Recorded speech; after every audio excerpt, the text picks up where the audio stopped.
Hi welcome to my channel. ఈరోజు నేను చేయబోయే రెసిపీ వెజ్ మంచూరియా అండి. వెజ్ మంచూరియా అన్నది అందరికీ నచ్చదు, చాలా రేర్గా తింటారు. మా ఇంట్లో నేను ఒక్కదాన్ని తింటానండి. మా ఫ్యామిలీ అన్నది ఎప్పుడు బయటికి వెళ్ళినా అక్కడ మంచూరియా ఉంటే కంపల్సరీగా నేను మంచూరియానే తీసుకుంటానండి. అంత ఇష్టం నాకు. మా పిల్లలు కానీ మా హస్బెండ్ కానీ వేరే ఇంకేమైనా ప్రిఫర్ చేస్తుంటారు. ఇప్పుడు దాని ప్రాసెస్ చూద్దామా. చాలా వరకు చాలా మంది వాళ్ళ ఇంట్లో వెజిటేబుల్స్ కట్ చేసుకునే ఆప్షన్ ఉంటే దాంతోనే ఎక్కువగా కట్ చేస్తుంటారండి. ఇప్పటికీ చాలా మంది వాళ్ళ ఇంట్లో వెజిటేబుల్ కట్ చేసుకునేవి లేవు. అలా లేని వాళ్ళకి ఇలా కట్ చేసుకోండి. అందుకే రెండు విధాలుగా మీకు నేను చూపిస్తున్నాను. ఫస్ట్ నేను కట్ చేసుకుంటున్నాను. ఈ రకంగా కట్ చేసుకోండి. మిషన్ ఉందనుకోండి, మిషన్ ఉంటే మిషన్ ఫస్ట్ ఆప్షన్ గా తీసుకోండి. మనకి టైం కలిసి వస్తుంది, శ్రమ పడక్కర్లేదు. మనకి మిషన్ అనే ఆప్షన్ లేనప్పుడు మన మన మిషన్ కదండి. అందుకే మన చేతితోనే మనం కొంచెం నీట్ గా, కొంచెం టైం పడుతుంది కానీ నీట్ గా కట్ చేసుకోవచ్చు. ఫస్ట్ క్యాబేజీని తీసుకొని సన్నంగా తరుక్కోవాలండి. తర్వాత క్యారెట్ని కూడా సేమ్ అలాగే అదే ప్రాసెస్లో చేయాలి. వెజిటేబుల్స్ కంప్లీట్ అయిపోయిన తర్వాత ఒక బౌల్ తీసుకొని క్యారెట్ తురుమును, క్యాబేజీ తురుమును వేసి దాంట్లో 2 table spoon corn flour, 2 table spoon మైదా వేయాలండి. నేను తీసుకున్న క్వాంటిటీకి 2 టేబుల్ స్పూన్ మైదా, 2 టేబుల్ స్పూన్ కార్న్ ఫ్లవర్ సరిపోద్దండి. మీ ఇంట్లో ఎక్కువ మెంబర్స్ ఉంటే ఆటోమేటిక్ గా క్వాంటిటీ అనేది పెరుగుతుంటదండి. దానికి ఎంత సరిపోద్దో అంత మీరు వేసుకోవాలి. పెప్పర్ పౌడర్ 1 స్పూన్ వేసుకోవాలి. టేస్ట్ కి తగినంత సాల్ట్ వేసుకోవాలి. వేసుకొని మనం వాటర్ వేయకుండా అన్నిటిని బాగా కలుపుకోవాలండి. ఎందుకంటే క్యాబేజీ నుంచి, క్యారెట్ నుంచి వచ్చిన ఆ వాటర్ అనేది సరిపోద్ది. ఎక్స్ట్రా వాటర్ అనేది వేయకూడదు. వేస్తే ఆటోమేటిక్ గా పిండి అనేది చాలా లూజ్ అయిపోతుంటదండి. మనకి ముద్ద అనేది బాగా రాదు. బాగా కలిపి పెట్టుకొని డీప్ ఫ్రైకి సరిపోయినంత ఆయిల్ తీసుకోండి. మంచూరియాని చాలా రకాలుగా చేయొచ్చండి.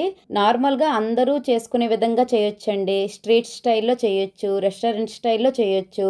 ఆయిల్ వేడైన తర్వాత మనం ముందుగా కలిపెట్టుకున్న మిశ్రమం కొంచెం కొంచెం తీసుకొని చిన్న చిన్న బాల్లా చుట్టుకొని వేడైన ఆయిల్లో వేయండి. వేసిన 2-3 మినిట్స్ వరకు మీడియం ఫ్లేమ్ మీదే ఫ్రై చేయండి. మనం హై ఫ్లేమ్ పెట్టడం వల్ల పైన తొక్క అనేది వేగిపోద్ది కానీ లోపట్ల మిశ్రమం అనేది వేగకపోవడం వల్ల మనకి పచ్చి పచ్చిగా తగులుతుంటదండి తినేటప్పుడు. అందుకే వేసిన ఒక 2-3 మినిట్స్ వరకు మీడియం ఫ్లేమ్ మీద వేపిన తర్వాత హై ఫ్లేమ్ పెట్టి మనం బాల్స్ అనేవి వేపుకోవాలి. వేగిన తర్వాత పక్కన పెట్టుకోండి. మనం ఒక కడాయి తీసుకొని దాంట్లో మనం సన్నగా తరిగిన అల్లం ముక్కలు, సన్నంగా తరిగిన వెల్లుల్లి ముక్కలు, పచ్చిమిర్చి ముక్కలు, ఆనియన్ ముక్కలు కూడా వేయండి.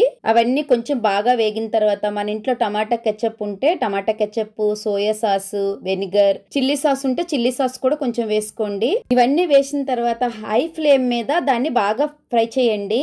టేస్ట్ కి తగినంత సాల్ట్ వేసుకోవాలి. పెప్పర్ పౌడర్ 1 స్పూన్ వేసుకోవాలి. హై ఫ్లేమ్ మీద వేగిన తర్వాత దాంట్లో కొంచెం వాటర్ వేసి ఇంకొంచెం వేడి చేయండి.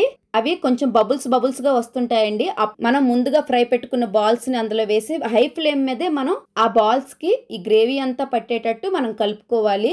మనం కలిపేటప్పుడు కొంచెం చూసుకొని కలపండి. బాల్స్ అనేవి చెదిరిపోతాయి, అందుకే జాగ్రత్తగా కలపాలి. కలిపిన తర్వాత గ్రేవీ అంతా బాల్స్ కి పట్టింది అనిపిస్తే మాత్రం అయిపోయినట్టేనండి. Manchuria ready అయినట్టేని. దాన్ని సర్వింగ్ ప్లేట్ లో సర్వ్ చేసుకోండి.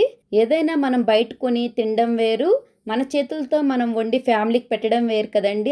ఆ చిన్న చిన్న సంతోషంలో చాలా హ్యాపీగా ఫీల్ అవుతుంటాం. అలాంటి మీరు ఎప్పుడు మిస్ చేయొద్దు. మీకు అనిపిస్తే, కంపల్సరీగా అనిపిస్తే అది ఏదైనా మీ ఫ్యామిలీ కోసం చేసి పెట్టండి. చాలా హ్యాపీగా ఫీల్ అవుతారు మీ ఫ్యామిలీ మెంబర్స్ కూడా. నేనైతే నా చేతులతో వండి నా పిల్లలకి, నా భర్తకి పెడితే నేను చాలా హ్యాపీగా ఫీల్ అవుతానండి. నాలాగే మీరు కూడా హ్యాపీగా ఫీల్ అయిన సందర్భాలు ఏమైనా ఉన్నాయా? కమెంట్స్ బాక్స్లో కమెంట్ చేయండి. Thank you for watching. Like, share, subscribe and click on bell icon.